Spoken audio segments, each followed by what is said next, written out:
El mundo no es como te han contado. Hay historias que te calan hasta los huesos, y entonces tu vida cambia para siempre. Estoy aquí para mojarme de verdad. Estoy aquí para contarte lo que he descubierto en mis viajes y en mis investigaciones. Me llamo Lourdes Gómez y esto es lo que te contaría en una noche de lluvia.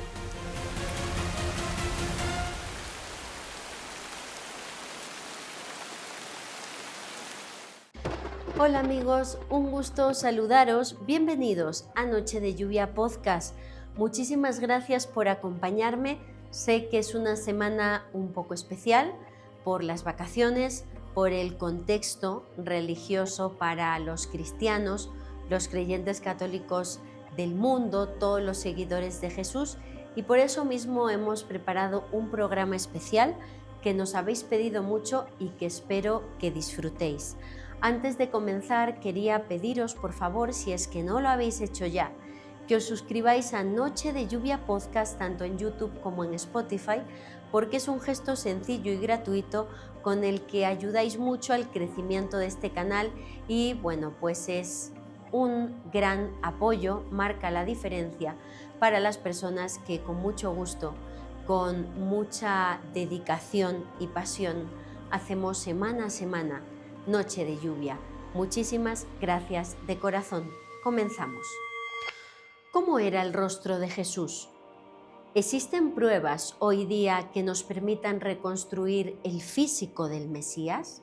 Desde el punto de vista de los creyentes, tenemos reliquias que nos podrían llevar a saber más sobre el Jesús histórico y también sobre el pasaje bíblico de la Pasión, y son pruebas que desafían a la ciencia del siglo XXI. Hoy en Noche de Lluvia hablamos de la medicina forense en la sábana santa y el pañolón de Oviedo. Hoy en Noche de Lluvia vamos tras las pruebas que nos lleven al rostro de Jesús. Iniciamos. Lo de que existen objetos físicos con el rostro de Jesús es una tradición cristiana que nace precisamente en los últimos momentos de la vida de Cristo. Durante los últimos 2000 años, el arte, la pintura, han sido un vehículo muy poderoso, usado por todas las religiones para evangelizar, para enseñar la palabra de Dios sin necesidad de que una persona sepa leer y escribir. Si nos atenemos a las leyendas religiosas del cristianismo, la primera representación física de Jesús nació de forma milagrosa y es el llamado mandilión o lienzo de Edesa. Según datos del historiador del siglo IV Eusebio de Cesarea, el rey Abgar de Edesa, un monarca de la actual Turquía que padecía una terrible enfermedad, habría enviado una carta a Jesús. La leyenda explica que el rey tuvo noticias de los milagros obrados por Jesús, enviando un emisario en su búsqueda para que fuera hasta la corte a curarle, pero éste habría rechazado ir a Edesa y en cambio habría redactado la siguiente carta, una carta de Jesús. Dice estas palabras recogidas por Eusebio de Cesarea y atribuidas a Jesús. Dichoso tú que has creído en mí sin haberme visto, porque de mí está escrito que los que me han visto no creerán en mí, y que aquellos que no me han visto creerán y tendrán vida. Mas acerca de lo que me escribes de llegarme hasta ti, es necesario que yo cumpla por entero mi misión y que después de haberla consumado, suba de nuevo al que me envió. Cuando haya subido, te mandaré a algunos de mis discípulos que sanarán su dolencia y os darán vida a ti y a los tuyos. Esta tradición se asegura que es puesta por escrito por Eusebio de Cesarea en el siglo IV, en su obra Historia Eclesiástica, pero si leemos este libro no encontramos referencia al mandilión.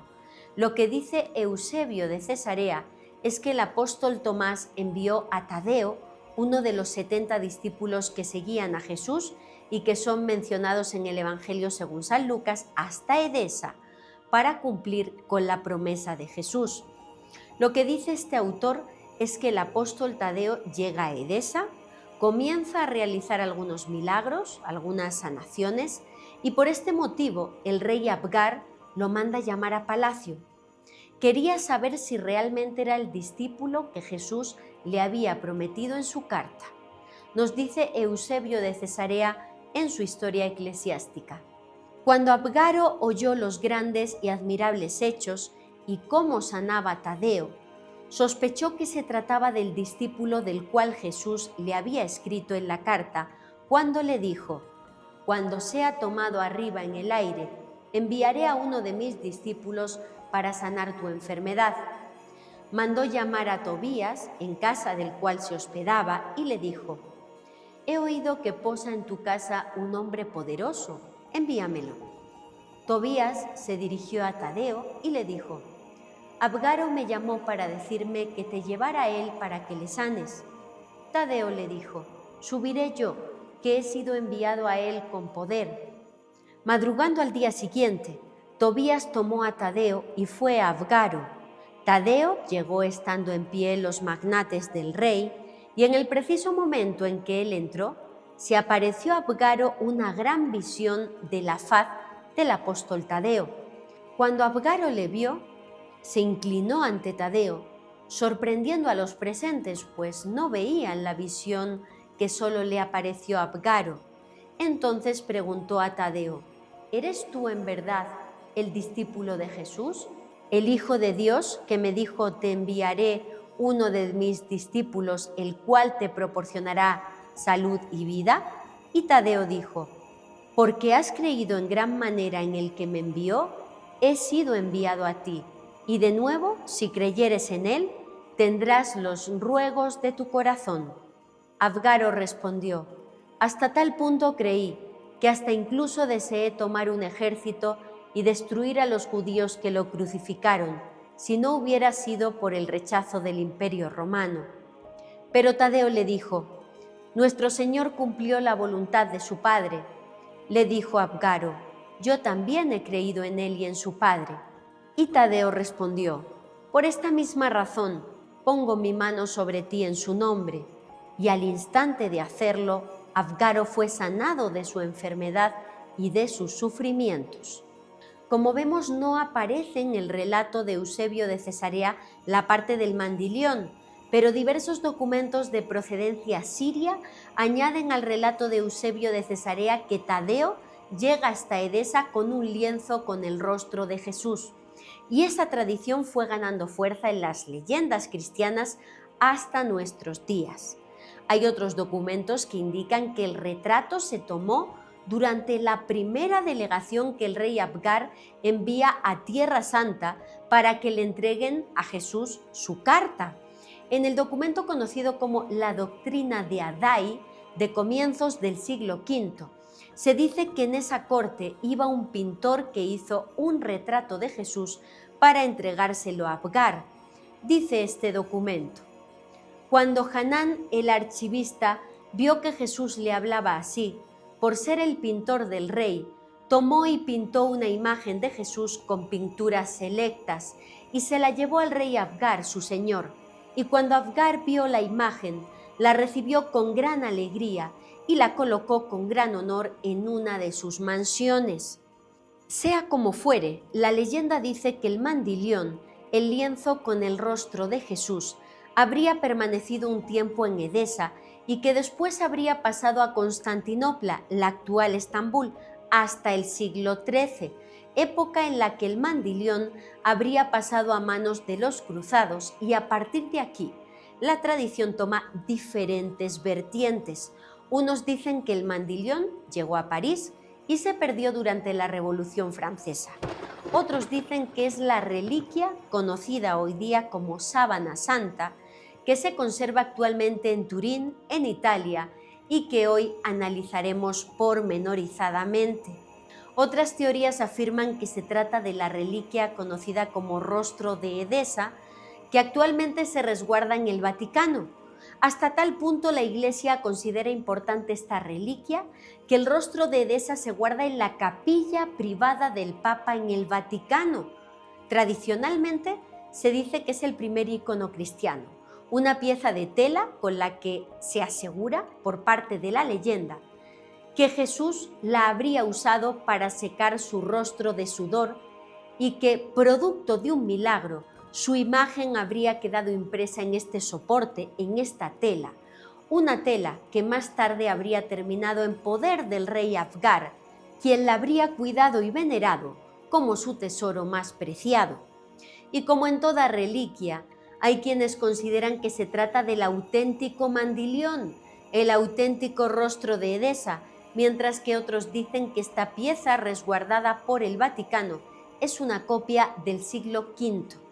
El mandilión, también llamado Santa Faz o Santo Rostro o Vera Icon, es decir, verdadera imagen, es una tradición muy arraigada en el cristianismo y son varios los lugares que se disputan el poseer una auténtica reliquia, una auténtica imagen del rostro de Jesús no hecha, dicen, por mano humana.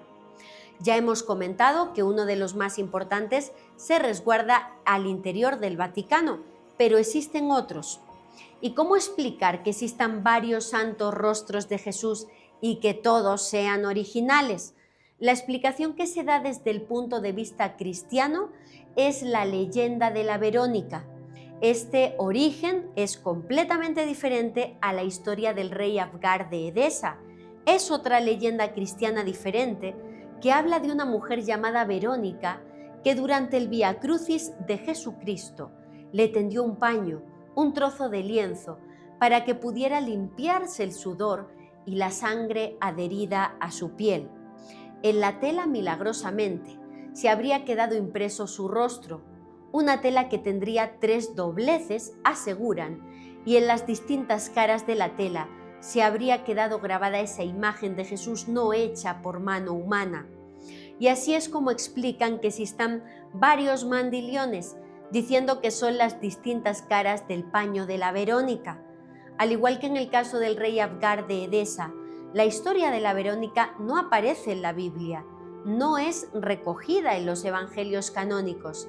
Sin embargo, como ocurre con muchas tradiciones religiosas, su historia sí que aparece en los evangelios apócrifos, esos textos de los primeros siglos del cristianismo, a los que ya le hemos dedicado varios capítulos y no son reconocidos por la Iglesia para que formen parte del canon oficial de la Biblia, pero es tremendamente fascinante cómo completan las lagunas de la Biblia. En el Evangelio de Nicodemo o Actas de Pilato, un evangelio apócrifo cuya fecha de composición, según los expertos, probablemente sea el siglo II, hacia el año 130, se menciona a Verónica con una variante de su nombre, Berenice, y dice lo siguiente: una mujer de nombre Berenice dijo a gritos: padecía de flujo de sangre, toqué la orla de su manto y se detuvo la hemorragia que duraba 12 años. En este evangelio la presentan como testigo que trata de salvar a Jesús, pero no se menciona nada de que enjugara el sudor y la sangre de Cristo con un paño. La Verónica también aparece en el evangelio apócrifo llamado Muerte de Pilato, una creación medieval basada en leyendas religiosas antiguas, y en este documento podemos leer: cuando aquel mensajero regresaba a su residencia, se encontró con una mujer llamada Verónica, que había conocido a Jesús y le dijo: «Oh mujer, ¿por qué dieron muerte los judíos a un cierto médico que había en esta ciudad, que con solo su palabra curaba a los enfermos?» Ella empezó a llorar diciendo: «¡Ay de mí, Señor, Dios mío y Señor mío!, a quien Pilato entregó por envidia, lo condenó y mandó que fuera crucificado». Entonces él, con dolor desmedido, le dijo: «Lo lamento vivamente porque no puedo cumplir el encargo que me había encomendado mi Señor». Le dijo Verónica: «Cuando mi Señor se iba por ahí predicando y yo carecía de su presencia muy a pesar mío, quise que me pintaran su imagen, para que mientras me veía privada de su presencia, me diese al menos consuelo la figura de su imagen.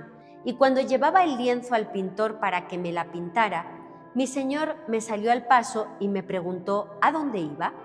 Cuando le expliqué la causa de mi marcha, me pidió el lienzo y me lo devolvió señalado con la imagen de su venerable faz. Por consiguiente, Si tu Señor mira con devoción su aspecto, obtendrá inmediatamente el beneficio de su curación. Él le preguntó: ¿esta imagen puede acaso comprarse con oro o con plata? Y ella respondió: no, sino con un piadoso acto de devoción. Marcharé pues contigo y llevaré la imagen para que el César la vea. Luego volveré.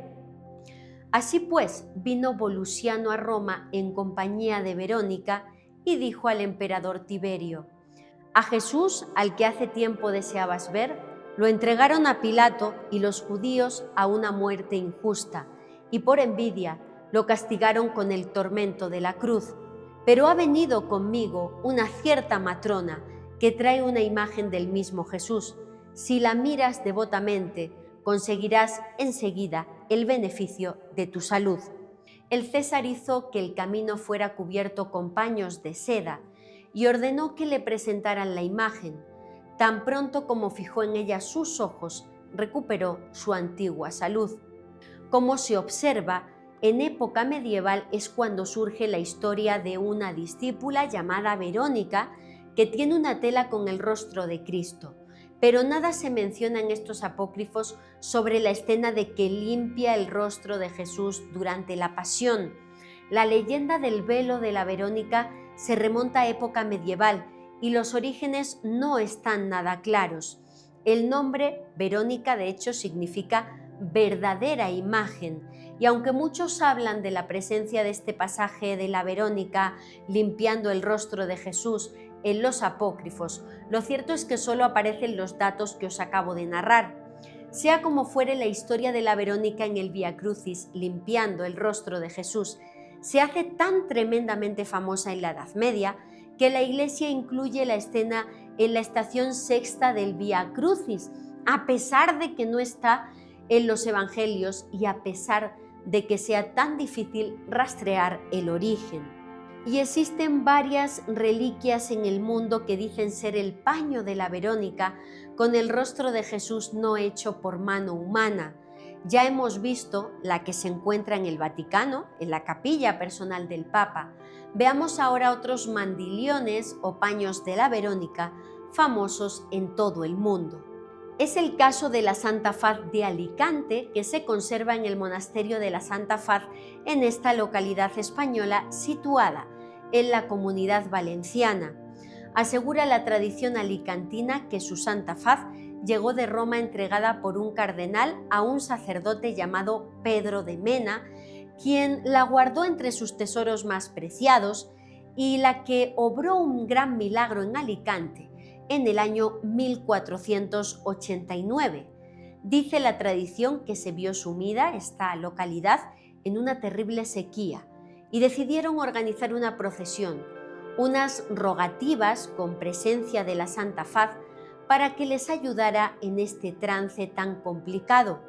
Así el pueblo de San Juan organizó esa procesión, en la que documentos como el libro La verdad sobre la Santa Faz de Federico Salaseva se menciona. Después de haber caminado como un cuarto de legua, al pasar el pequeño barranco de Yoixa, el sacerdote que llevaba la Santa Faz en sus manos, el padre Villafranca, sintió tal peso en sus brazos que no pudo mantenerlos en alto, y al mismo tiempo que perdía el movimiento de sus pies, teniendo que ser auxiliado por otros sacerdotes que le llevaron hasta una pequeña altura más allá del barranco. Una vez allí, todos los presentes pudieron ver cómo del ojo derecho de la Santa Faz salía una lágrima que se paró en la mejilla, creciendo de tal manera que aún los que estaban más apartados pudieron verla. Impresionados, regresaron a San Juan, acordando repetir la procesión de rogativa el viernes siguiente. Ante el milagro, en ese mismo lugar, se levantó un templo que es el origen del actual templo en el que se resguarda la reliquia. El lienzo original era un paño de lino con manchas de sangre, representando una cara. Años más tarde, se asegura que se remarcaron esas manchas con pintura roja, restándole por tanto veracidad a su origen. La devoción ha hecho peligrar la pieza, ya que se ha visto reducida en gran tamaño debido a los trozos que familias poderosas cortaban para llevárselo a sus casas. La Santa Faz de Alicante es una de las 3 verdaderas imágenes de Cristo o mandiliones reconocidos por la Santa Sede. Veamos cuál es el tercero. Se trata del Santo Rostro de Jaén, también en España, pero esta vez en Andalucía. Al igual que en los casos anteriores, los orígenes de esta reliquia son bastante inciertos. Se atribuye la llegada de esta reliquia a Jaén por parte del obispo Nicolás de Viedma en el siglo XIV. Y hay otros lugares del mundo donde existen este tipo de reliquias que los fieles aseguran que son imágenes de Jesús sobrenaturales.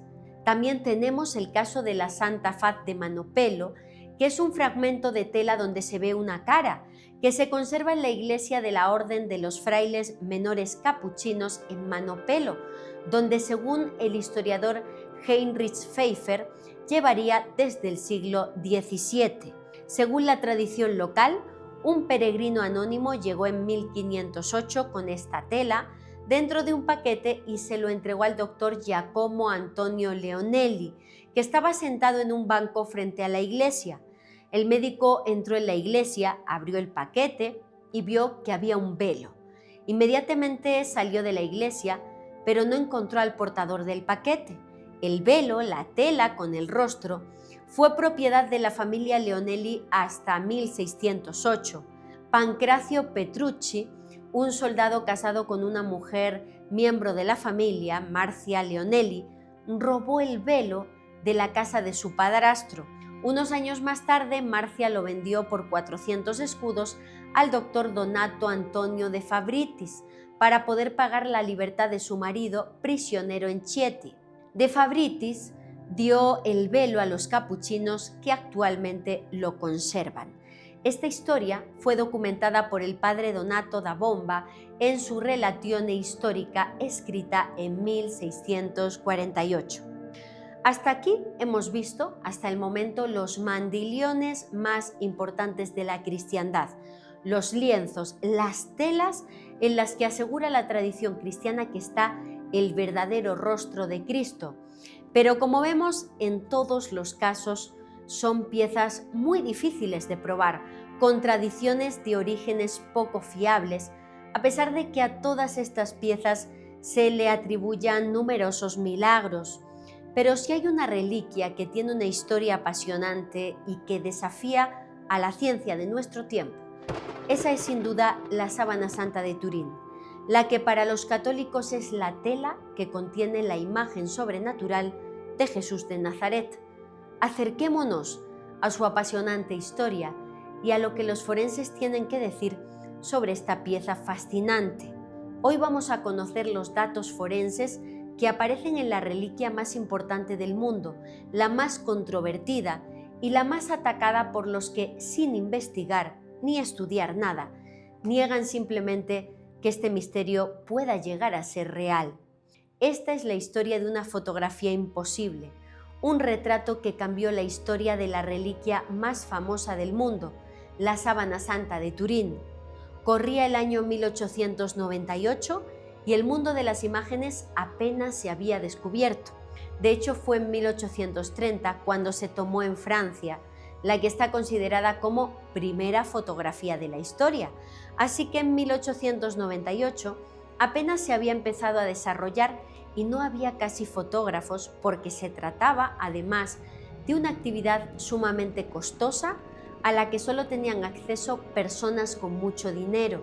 En aquel lejano 1898, la Casa de Saboya, familia que en el pasado llegó a reinar en Italia y en España, tenía en su poder la reliquia de la Sábana Santa, donde la tradición aseguraba que estaba grabado el rostro y el cuerpo de Jesús de Nazaret.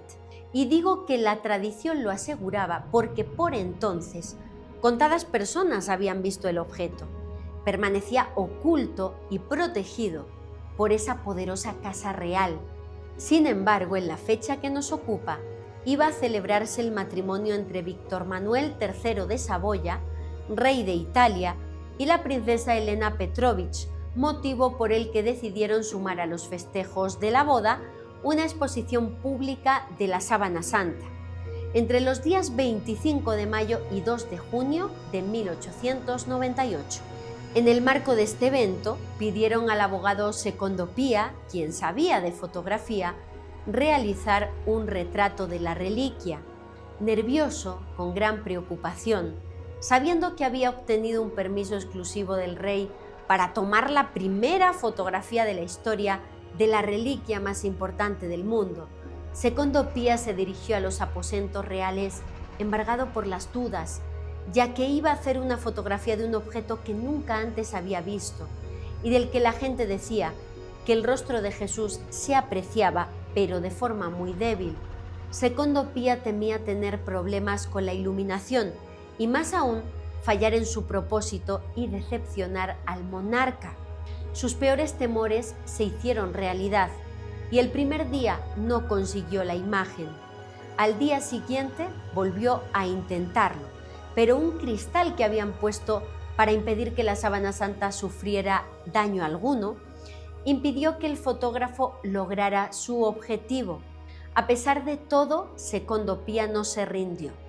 En días posteriores, y siempre desde un estrado en el que le colocaron, que estaba a 8 metros de la reliquia, continuó haciendo pruebas hasta que finalmente logró que las placas captaran la escena.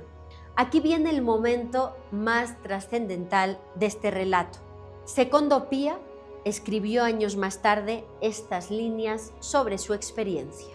Encerrado en el cuarto oscuro, concentrado sobre mi trabajo, sentí una gran emoción cuando, durante el revelado, vi aparecer primero el santo rostro en la placa, con tal resolución que me sorprendí y alegré, pues desde ese momento pude estar seguro del buen resultado de mi obra de arte.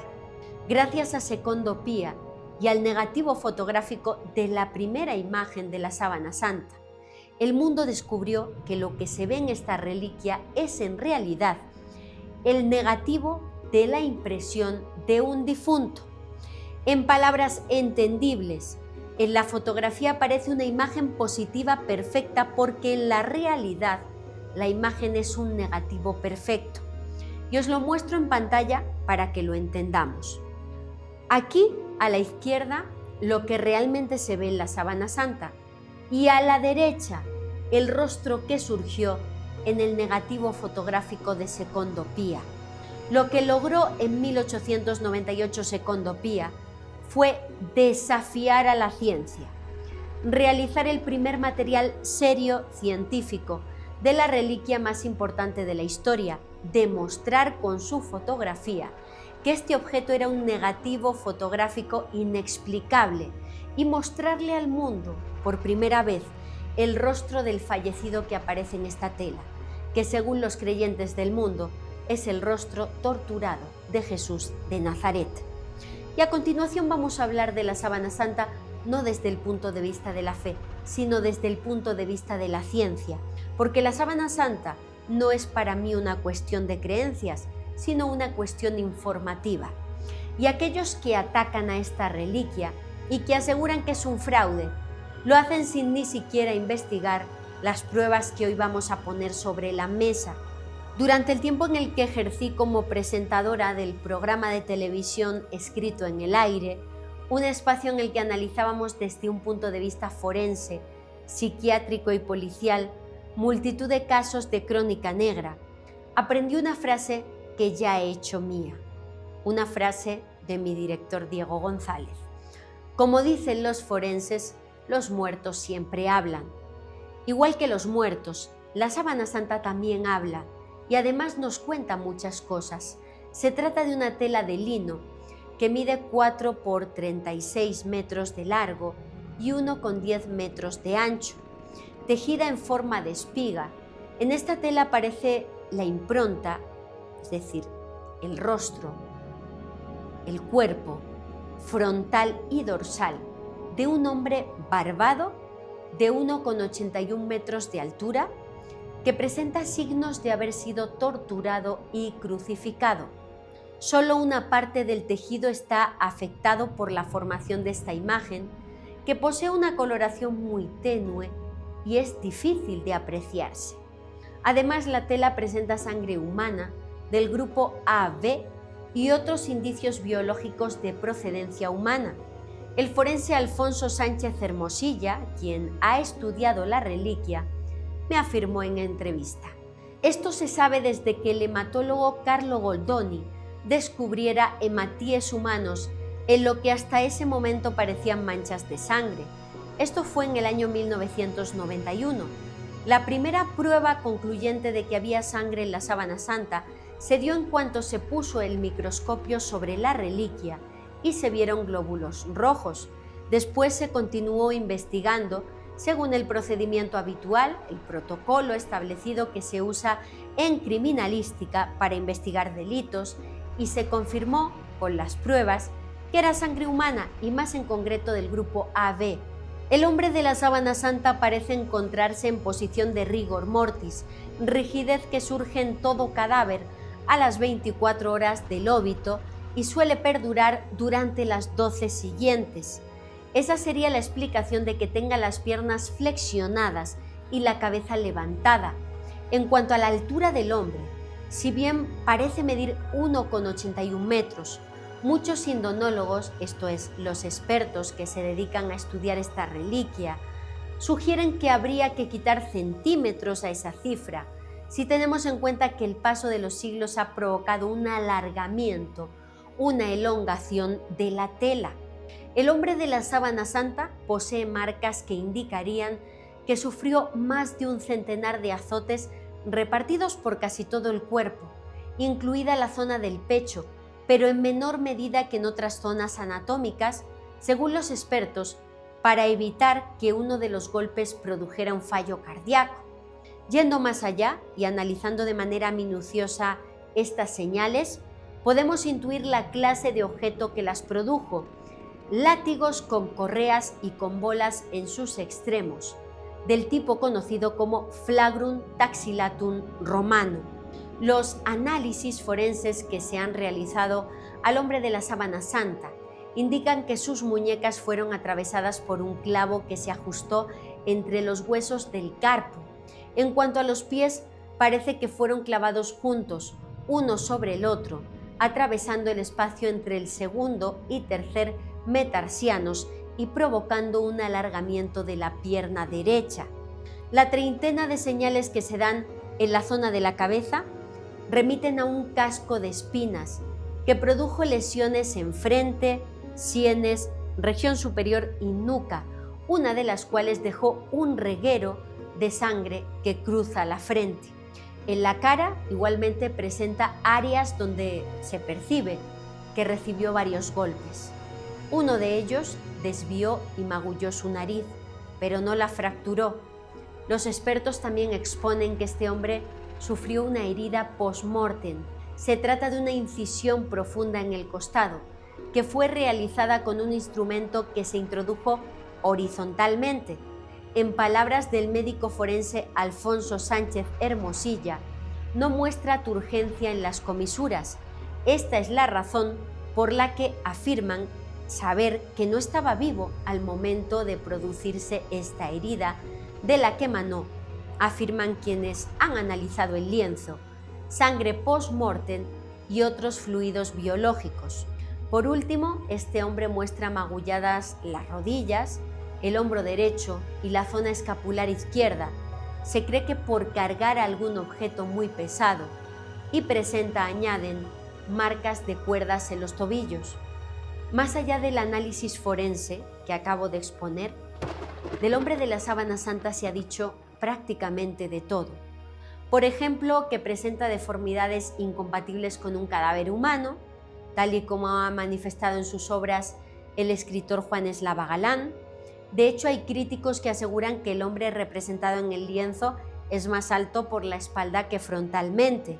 Y hay igualmente quien afirma, como el doctor Miguel Ángel Pertierra, que este hombre estaba vivo, teniendo en cuenta los daños que presenta y las sustancias con propiedades curativas como el aloe que se han hallado en la tela, lo que cuadraría con la teoría que afirma que Jesús pudiera haber seguido viviendo después de la crucifixión, en concreto como afirmaba el investigador, mi querido y admirado Andreas Faber-Kaiser, a raíz de uno de sus estudios más polémicos, que Jesús vivió en Cachemira, la India, donde falleció muchos años después de la Pasión. Hay otro dato muy curioso que hoy os quiero compartir. Ya existen Cristos que han sido creados a partir de las características del hombre de la sábana santa. El pionero de estas creaciones ha sido Juan Manuel Miñarro, maestro escultor español, catedrático de la Facultad de Bellas Artes de Sevilla y miembro del Centro Español de Sindonología, organismo dedicado al estudio de la sábana santa. Tuve la oportunidad de visitar a Miñarro, quien amablemente me recibió en su taller. Los Cristos que ha confeccionado a partir de la reliquia le han aportado un amplio conocimiento sobre la misma, tal y como me manifestó durante nuestra conversación. En sus palabras, conocemos muchísimos datos, sobre todo médico-legales, de la antropología física y de la antropología forense. La tradición dice que la sábana perteneció a un hombre ajusticiado y los datos que tenemos avalan este hecho. La sábana fue utilizada como paño mortuorio, fue usada por alguien plagado de estigmas y marcas muy propias de instrumentos romanos de tortura. Todo esto está perfectamente narrado en la síndone. Con respecto a la sangre, se determinó en los años 80 que nos encontramos ante sangre humana. Hay sangre venosa, sangre arterial, sangre vital y sangre cadavérica, con un grupo sanguíneo concreto, el AB. Alrededor de cada reguero de sangre hay unos halos que solo se visualizan con luz ultravioleta y que pueden identificarse perfectamente con el suero sanguíneo. Todos estos detalles dan una realidad científica palpable. También quiero comentaros que en Mérida, Yucatán, en la República Mexicana, en el Centro Guadalupano, digamos que la delegación del Centro de Estudios Guadalupanos de la Basílica de Guadalupe de México, pero la sede de Mérida, Yucatán, capitaneada por mi querido amigo Fernando Ojeda Llanes, investigador científico de la imagen de la Virgen de Guadalupe.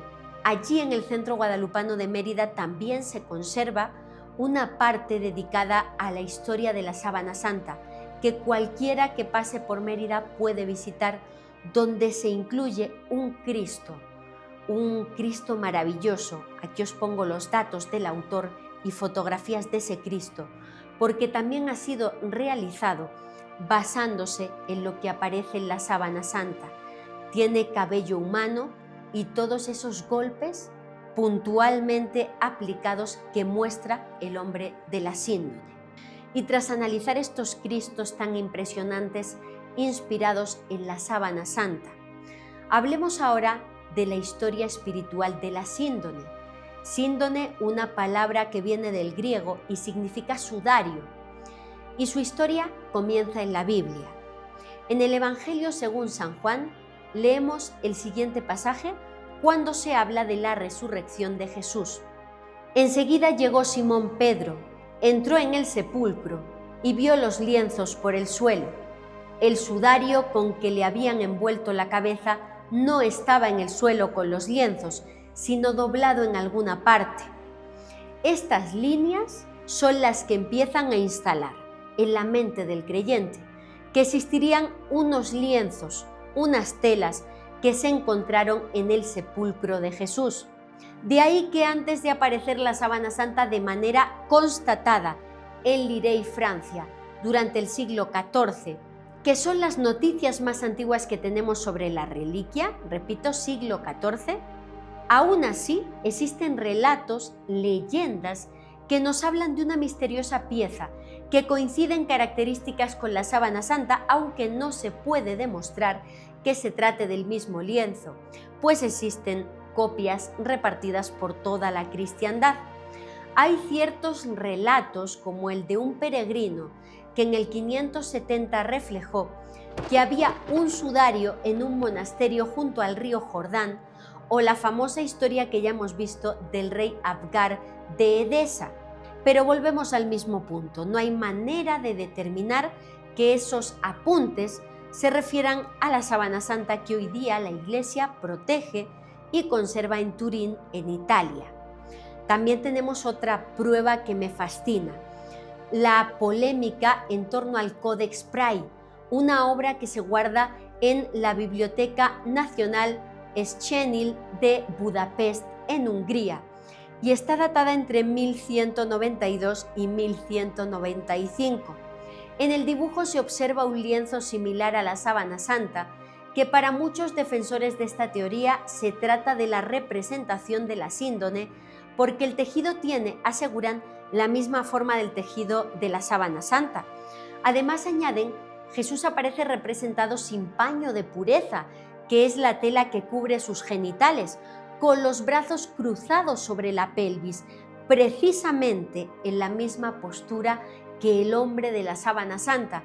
Jesús es representado con solo 4 dedos, detalle que también coincide con la sábana santa debido a que los clavos de las muñecas habrían producido una rotura del nervio mediano y una contracción del pulgar hacia la palma, de ahí que no se puedan ver en la sábana santa.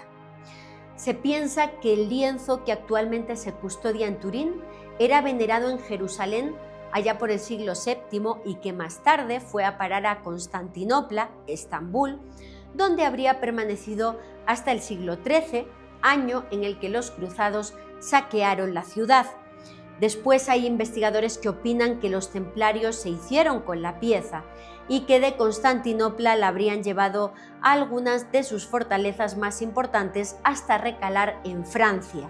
Esta hipótesis ganó muchos adeptos cuando la historiadora Bárbara Freil aseguró haber encontrado una declaración muy impactante en los archivos vaticanos. Se trataba, aseguró, de un documento de 1287, en el que un caballero llamado Arnaud Sabatier, quien compareció en el proceso de la Santa Inquisición contra los templarios, confiesa que al ingresar en la orden le llevaron ante una larga tela de lino sobre la que se apreciaba una imagen humana. Los seguidores de la teoría templaria opinan que esa tela era la sábana santa de Turín, pero lo cierto es que todo son conjeturas cuando hablamos de su historia anterior al Irei. De hecho, los detractores de la reliquia, como veremos más adelante, sostienen que precisamente fue creada en la época en la que surge su culto en Francia. En noviembre de 2011, tuve la oportunidad de charlar con Julio Marbizón, investigador del Centro Español de Sindonología, que publicó un libro sobre la sábana santa. Aquel día conocí las conexiones que establecía este investigador entre los templarios y la reliquia. Él me decía, el último gran maestre de la orden templaria fue Jacques de Molay, quien fue quemado junto a otro seguidor templario llamado Godofredo de Charnay. ¿Es una simple coincidencia los nombres y los apellidos Charnay y Charny? En palabras de Marbizón, efectivamente existe una gran similitud entre el nombre de este templario y el primer portador conocido de la reliquia. Y es que entre las certezas que tenemos se tiene constancia de que a mediados del siglo XIV un noble francés, Geoffrey de Charny, donó un sudario a cierta iglesia del Irei en Francia y que de ello tuvo conocimiento el Papa Clemente VI, ya que el dueño de la reliquia habría escrito a Clemente VI para informarle de que tenía en su poder la tela que envolvió el cuerpo de Jesús. La nieta de este noble, tras hacer una gira europea para promocionar la reliquia, la donó a la Casa de Saboya en el año 1453. La sábana santa estuvo en manos de esta poderosa familia hasta el 18 de octubre de 1983, cuando se cumplió una de las últimas voluntades testamentarias del rey Humberto II de Italia, que era precisamente donarla a la Iglesia.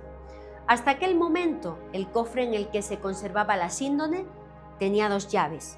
Una pertenecía al obispo de Turín y la otra al jefe de la Casa de Saboya. Antes de su llegada a la Catedral de San Juan Bautista de Turín en 1578, la sábana santa se custodiaba en la capital del Ducado de los Saboya, Chambéry, en Francia. Allí, en el año 1532, se produjo un incendio que le dejó las quemaduras que presenta hoy día. Ya en Turín también vivió otro fuego, esta vez en el año 1997, cuando un bombero la rescató rompiendo el cristal de la urna que la protegía. Hasta los años 70, los fieles que quisieran conocer esta reliquia solo podían hacerlo durante las escasas ostensiones públicas o a través de fotografías y pinturas.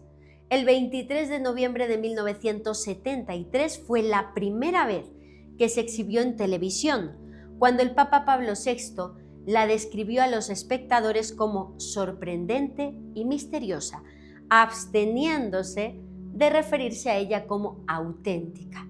En el último siglo, la Sábana Santa nos ha contado más cosas que en toda su historia anterior, gracias al oportuno micrófono de la ciencia.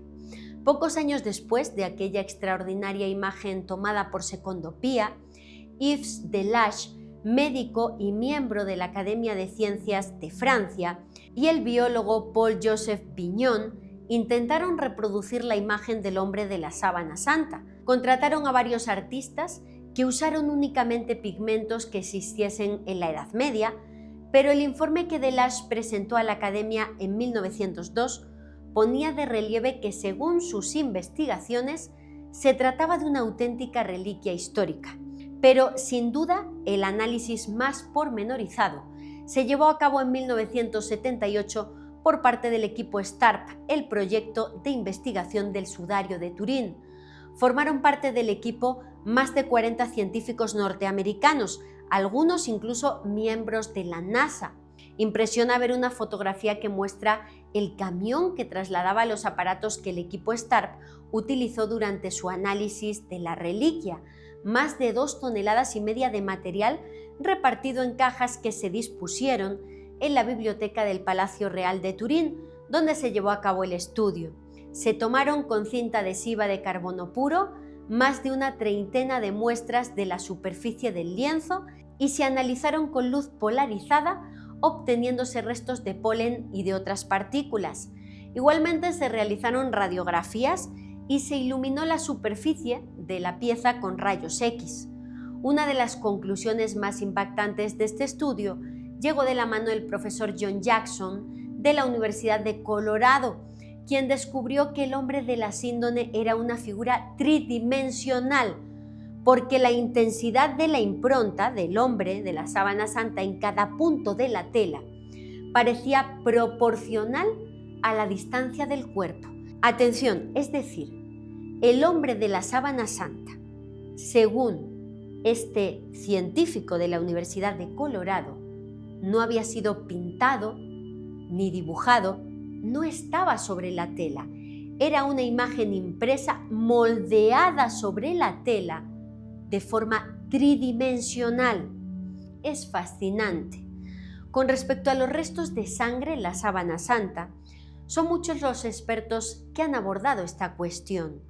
Uno de los primeros fue el doctor Pierre Barbet, quien en 1950 aseguró que había en la reliquia sangre humana venosa y arterial. Por su parte, Pierluigi Baima-Bolone, forense y quien fuera director del Centro Internacional de Sindonología, y el hematólogo Alan Adler, identificaron el origen humano de las manchas de sangre, asegurando que pertenecían al grupo sanguíneo AB, que es minoritario en la población mundial, pero elevado entre los judíos de Palestina. Los más críticos con la reliquia aseguran que de existir estos restos podrían haber sido añadidos con posterioridad. En cualquier caso, las manchas presentes en la síndone emiten el espectro de la metahemoglobina desnaturalizada, lo que según los expertos se corresponde con trazas de sangre de muchísima antigüedad.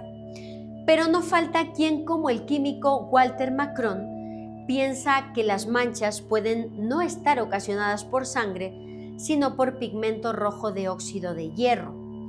Con respecto a los estudios relativos a los pólenes, fue en 1978 cuando el polinólogo Max Frey descubrió en la síndone varias muestras de pólenes propios de la Judea del siglo I y también de Turquía, Francia e Italia, marcando así todos los lugares en los que habría estado la sábana santa.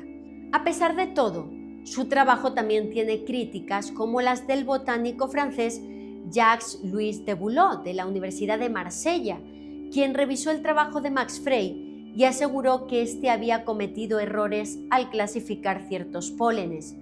Por otro lado, el botánico israelí Avinoam Danin investigó la sábana santa y llegó a la conclusión de que en ella se puede ver la huella de varias especies de flores que solo se dan en Jerusalén, en Palestina, y que están colocadas alrededor de la cabeza del hombre de la síndone.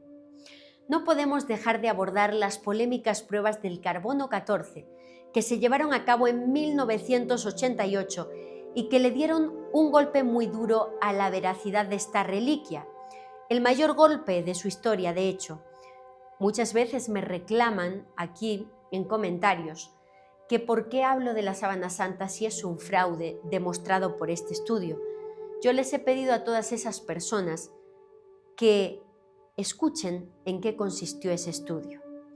El análisis fue liberado por Michael Tait del British Museum y los laboratorios que analizaron las muestras fueron Universidad de Oxford, Instituto Federal de Tecnología de Suiza y el laboratorio de la Universidad de Arizona. Se cortaron fragmentos del borde de la reliquia que se enviaron a estos laboratorios, mezclados con otros trozos pertenecientes a distintas épocas. El resultado fue que los tres dataron la sábana santa entre 1260 y 1390. Y a pesar de todo son muchos los expertos científicos que se muestran críticos con este estudio. Y entre los argumentos que dan está que el calor que sufrió la reliquia durante el incendio de 1532 podría haber aportado una presencia de carbón superior a la normal, o que el carbono 14 es una prueba fiable para objetos recién desenterrados y protegidos del contacto humano, pero no para una pieza como la síndone, que, pues ha sido tan toqueteada a lo largo de la historia. Y en este sentido aportan como ejemplo el de una momia que se conserva en Manchester, en Reino Unido. Cuando se analizó en 1970 dio como resultado que el vendaje era 1000 años más reciente que el esqueleto que envolvía. ¿Por qué? Por la manipulación que había sufrido la tela y no el cuerpo. Igualmente se ha hablado de los parches presentes en la sábana santa, esos añadidos de tela que cosieron a la sábana santa las monjas clarisas tras el incendio de 1532. Hay quien piensa, como el investigador estadounidense Raymond Roger y la doctora Anna Arnoldi de la Universidad de Milán, que las pruebas de carbono 14 se realizaron sobre uno de aquellos fragmentos incorporados por las religiosas. Pero sin duda, el cuestionamiento más serio a esta prueba lo realizó Leoncio Garza Valdés de la Universidad de San Antonio en Texas. Este doctor especializado en microbiología desmontó la datación de una figura maya de jade que había sido catalogada como falsificación. Tras estudiarla en profundidad, determinó que poseía una pátina natural formada por bacterias. A raíz de las dudas planteadas por Garza Valdés, volvieron a datar la figura y llegaron a la conclusión de que era 15 siglos más antigua de lo que indicaba la primera prueba.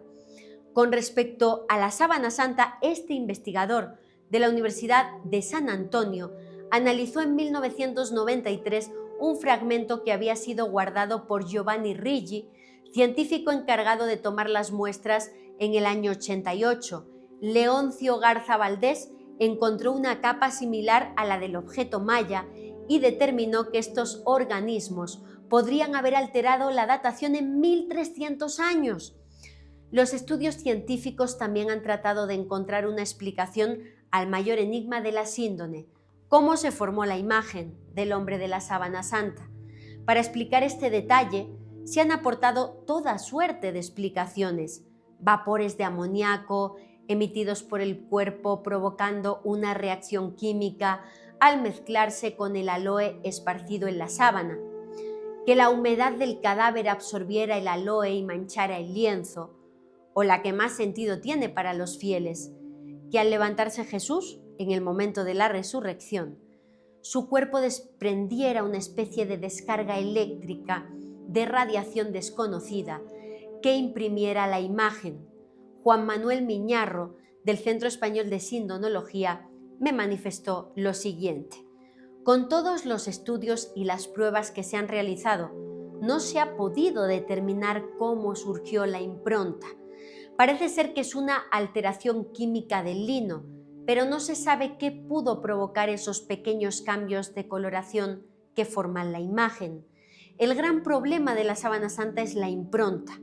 El tejido está ya suficientemente estudiado, pero la impronta es lo que complica todos los aspectos de la sábana. Si no la tuviera, nadie ensayaría ninguna fantasía sobre cómo se pudo originar. Está claro que los interrogantes continúan sin respuesta. En la actualidad continúan los estudios sobre la reliquia y uno de los más llamativos tiene vinculación con España. Un grupo de científicos asegura haber encontrado conexiones entre la sábana santa y el sudario de Oviedo, un paño de lino con restos de sangre que mide 83 por 53 centímetros y que se custodia en la catedral de la capital de Asturias. A pesar de que a la historia de esta última reliquia también le acompaña una polémica prueba de carbono 14 que la fecha en el siglo VII, estos expertos aseguran que está conectada con la sábana santa. He tenido la oportunidad de entrevistar a Alfonso Sánchez Hermosilla, investigador de la Universidad Católica San Antonio de Murcia, forense del Instituto de Medicina Legal de Murcia y autor de este estudio, quien asegura que ambas piezas envolvieron a la misma persona. Dice: los resultados de las investigaciones criminalísticas, antropológicas, morfológicas y biológicas son concluyentes en la misma línea, y es que todos los datos se pueden superponer y están a favor de que los dos lienzos cubrieron el mismo cadáver. El estudioso va más allá y me explicó que los restos que ha observado en estas reliquias indican que estuvieron en contacto con una persona que sufrió una herida penetrante en el costado, una herida que afectara al corazón de una persona que ha muerto de asfixia en la cruz y además, como consecuencia de un castigo previo compatible con la flagelación, tendría una serie de lesiones internas y también habría una gran cantidad de líquido pleural y líquido pericárdico, que solo podría salir al exterior del cuerpo si se produce una herida penetrante en el tórax. Si no se produce una herida de este tipo, estos fluidos no habrían salido por boca y nariz, y mucho menos a través de la piel. Esto es lo que encontramos en la síndrome de Turín, y lo novedoso es que hemos encontrado este tipo de fluidos y coágulos en el sudario de Oviedo. El experto asegura que el microscopio electrónico de barrido del que disponen en la Universidad Católica San Antonio ha sido clave para los estudios de sangre, pólenes y composición de ambas piezas. Él asegura: los coágulos se corresponden con los que se forman en la aurícula derecha del corazón en los cadáveres de personas que han sufrido una larga agonía. Aún así, asegura que todavía estamos en el principio de la investigación y que hace falta seguir estudiando estas reliquias para hallar más respuestas. Y no podemos dejar a un lado las sombras de fraude que han planeado sobre la sábana santa. Surgieron de hecho en el temprano 1389, cuando el obispo de Troyes, en Francia, envió un memorándum al Papa Clemente VII para informarle de que su antecesor en el cargo descubrió el engaño y cómo dicho lienzo había sido astutamente pintado, ya que de esa verdad testimonió el artista que lo había pintado. Los que creen que la sábana santa es una pieza falsificada han apostado por todo tipo de personajes como autores de la creación, desde un tal Maestro de Lirey hasta Leonardo da Vinci, de quien aseguran que con esta pieza consiguió tomar la primera fotografía de la historia. En la Edad Media ya se conocían sustancias fotosensibles como el bicromato de amonio, el sulfato de plata y el nitrato de plata. De hecho, los alquimistas árabes usaban sales de plata que se ennegrecían al contacto con la luz para adornar palacios y estancias nobles. Por otro lado, desde tiempos de Aristóteles se conoce la llamada cámara oscura, capaz de proyectar de forma plana en el interior del instrumento una escena exterior. La cámara oscura era usada por muchos pintores en su análisis de perspectiva, entre ellos Da Vinci.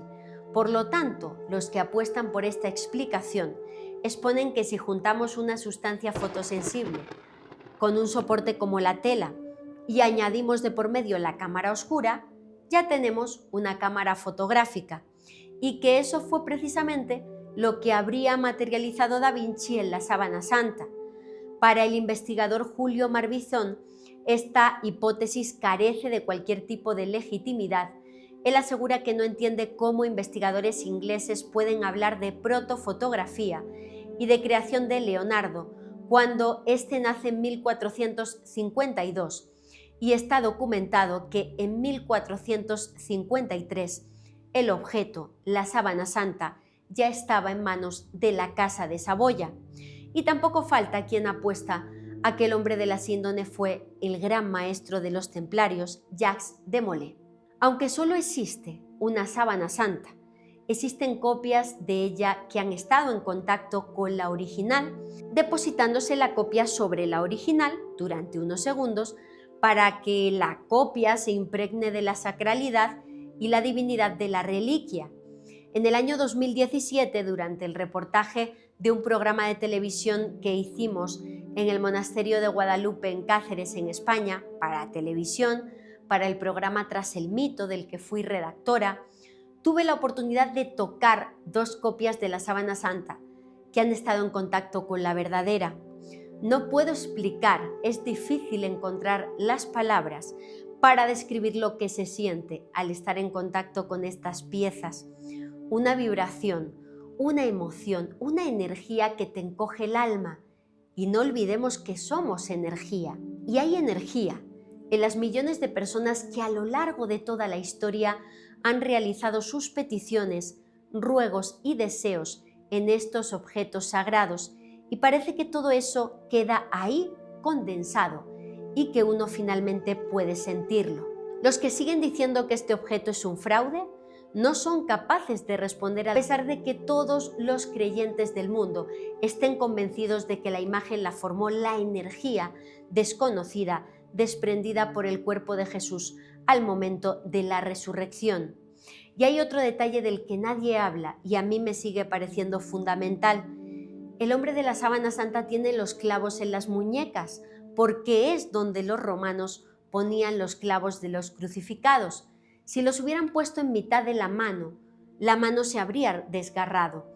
Esto no lo sabían los artistas medievales, y en todas las obras de arte que representan la crucifixión, el clavo está en las manos, pero en la Sábana Santa no. Este hecho solo se conoció gracias a la arqueología y a la medicina de nuestro tiempo, pero sin embargo está en la Sábana Santa. Por mucho que les pese a unos cuantos, la todopoderosa ciencia del siglo XXI aún no tiene todas las respuestas, aunque nunca podremos saber si realmente esas telas de lino envolvieron el cuerpo de Jesús. Sí que podemos afirmar sin género de dudas que la ciencia forense confirma que tocaron a un hombre sumamente torturado, a un hombre que sigue escondiendo sus secretos de la descreída mirada de los seres humanos de nuestro tiempo, para los que es un auténtico insulto, una ofensa, que un objeto milenario le rompa todos sus esquemas. Según el Papa Juan XXIII, el autor de la Sábana Santa es el dedo de Dios. Hasta la próxima. Gracias de corazón por haberme acompañado en esta emisión de Noche de Lluvia. Recordad que estoy aquí para mojarme de verdad, que estoy aquí para contaros lo que he descubierto en mis viajes y en mis investigaciones. Me llamo Lourdes Gómez y esto es lo que te contaría en una noche de lluvia. Hasta la próxima.